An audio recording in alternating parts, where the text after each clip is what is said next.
Xo'p, холодильник kompressor yonmayapti. Suqib ko'ramiz. Amper ko'ramiz.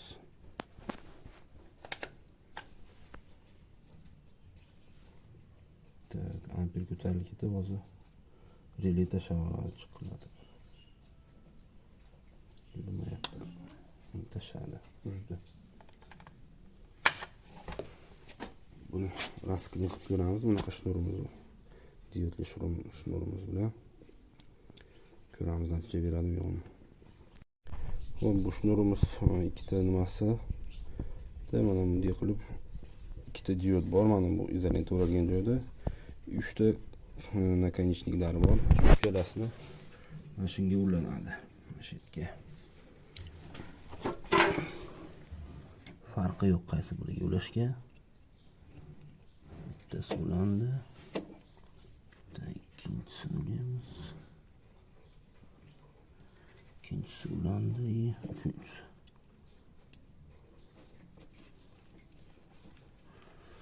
Uladik.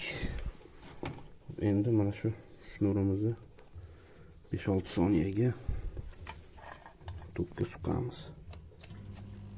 1 2 3 4 5 6.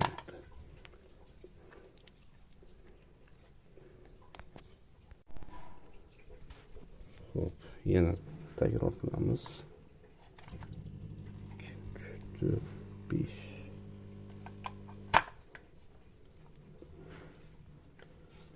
Yana takrorlaymiz.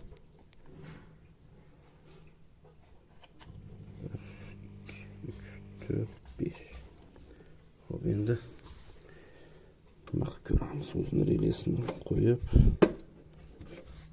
suqib ko'ramiz. Bu shnurimizni olib qo'yamiz buyoqqa. O'zini relaysi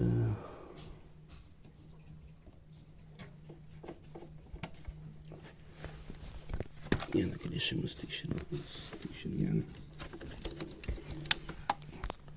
qo'ydik. Tak, холодильник shnuri bismillah deymiz. İşlab ketdi.